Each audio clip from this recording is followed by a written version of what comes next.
त्याच्यावरनं असणारा मी म्हणतोय अशी परिस्थिती आहे। जरांगे पाटील यांची जी मागणी आहे की मराठा समाजाला ओबीसीतून मराठा समाजाला असणारा ओबीसीच्या कोट्यातून आरक्षण द्यावं, ही जी मागणी आहे, या मागणीच्या संदर्भात भारतीय जनता पक्षाने भूमिका घेतलीच नाही। उद्धव ठाकरे यांनी असताना मजेशीर भूमिका घेतली। त्यांनी ओबीसीला सांगितलं की मोदींकडे जा, मोदींकडून टक्केवारी वाढवून घ्या। टक्केवारी वाढवून घेतल्यानंतर सैनिक आवाज बंद करा,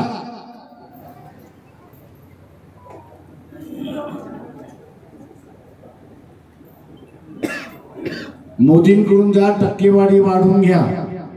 वाढवून घेतल्यानंतर मराठ्यांना ओबीसी मध्ये घ्या आणि त्यांना आरक्षण देऊन मोकळं।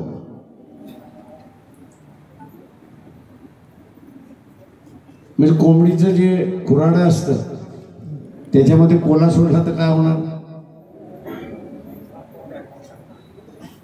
एकही कोंबडी शिल्लक राहणार नाही। ही अशी असणारी शिवसेनेची भूमिका आहे। इथला कुठलाही राजकीय पक्ष ही भूमिका घेणार नाही, एवढं लक्षात घ्या। जरांगे पाटील यांनी असताना अवघड जागी दुखणं सुरुवात केली असं मी त्या ठिकाणी मानतो। आणि दुर्दैवाने मी असं म्हणेन की ओबीसीचं आरक्षण हे बळीचा बकरा झालं, हे आपण लक्षात घ्या। म्हणजे कुर्बानी का बकरा म्हणतो नाही का आपण, भांडण श्रीमंत मराठ्याचं आणि गरीब मराठ्याचं।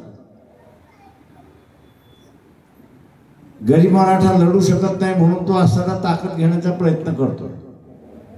आरक्षण मिळालं तर आपल्याला असताना थोडीशी ताकद मिळेल आणि ताकद मिळाली तर ह्या श्रीमंताशी लढता येईल अशी परिस्थिती आहे। आणि म्हणून आता हळूहळू आपण बघत असाल की जरांगे पाटील हे शरद पवारांचे आहेत असं म्हटले जाते। ते इलेक्शन लढले नाहीत तर तो स्टॅम्प पक्का झाला म्हणून समजा की त्यांना असताना शरद पवारांनी उभं केले अशी परिस्थिती आहे। त्यांच्या भांडणामध्ये ओबीसीने बळी जायचं का? तुमचा बळी द्यायचा का? नाही ना, 100%। नाही माहीत तर मग यांच्यामध्ये आपण असणारा आपला निर्णय काही ना काहीतरी घेतला पाहिजे। आणि म्हणून आम्ही म्हणालो की या विधानसभेमध्ये किमान 100 ओबीसीचे असणारे आमदार आले पाहिजे, किमान 100 आले पाहिजे। कारण का ही लढाई विधानसभेमध्ये होणार आहे। जिल्हा परिषद, पंचायत समित्या, नगरपालिका, महानगरपालिका, ग्रामपंचायत यांच्या आरक्षणासंदर्भात सुप्रीम कोर्टामध्ये अजून असणारं पिटिशन पेंडिंग आहे, स्टे ऑर्डर। परंतु आरक्षणासाठी या ठिकाणी घ्यावी लागते आणि ती म्हणजे आपला विरोधक कोण?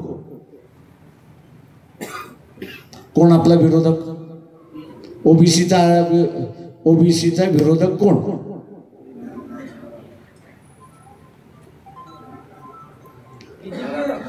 बर, बीजेपी। अजून कोण?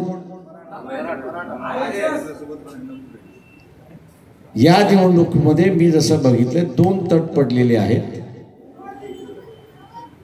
एक जरांगे पाटलांना पाठिंबा देणारा तो असणारा मराठा ग्रुप आहे आणि दुसऱ्या बाजूला जरांगे पाटलांना विरोध करणारा जो आहे तो ओबीसीचा ग्रुप आहे।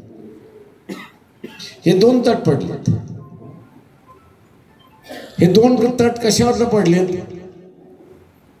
तर हे दोन्ही तट मराठा समाजाला ओबीसीच्या कोट्यातून आरक्षण द्यायचं की न द्यायचं।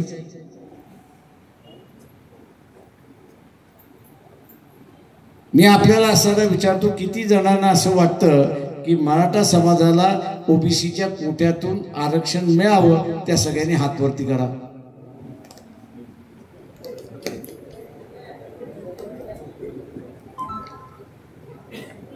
मी असं इथे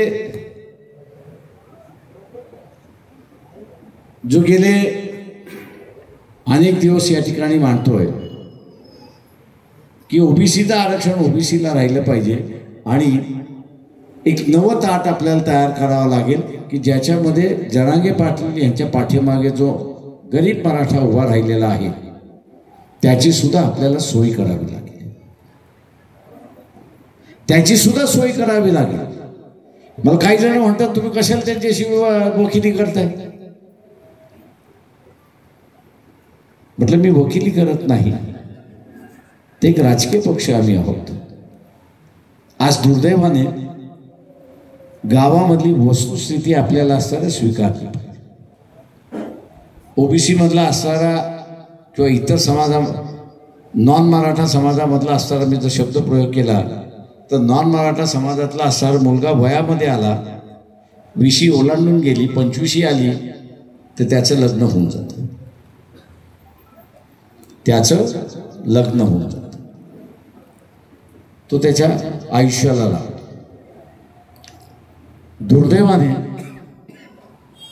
जमिनीचं वाटप झालं, लहान हिस्से झाले आणि साधनं काही राहिली नाही. म्हणून असणारा हा जो गरीब मराठा जो आहे 30च्या आसपास जरी आला तरी लग्नापासून वंचित राहतो, अशी असणारी परिस्थिती आहे. हे सत्य आहे. आपलं भांडण आहे, मान्य आहे मला.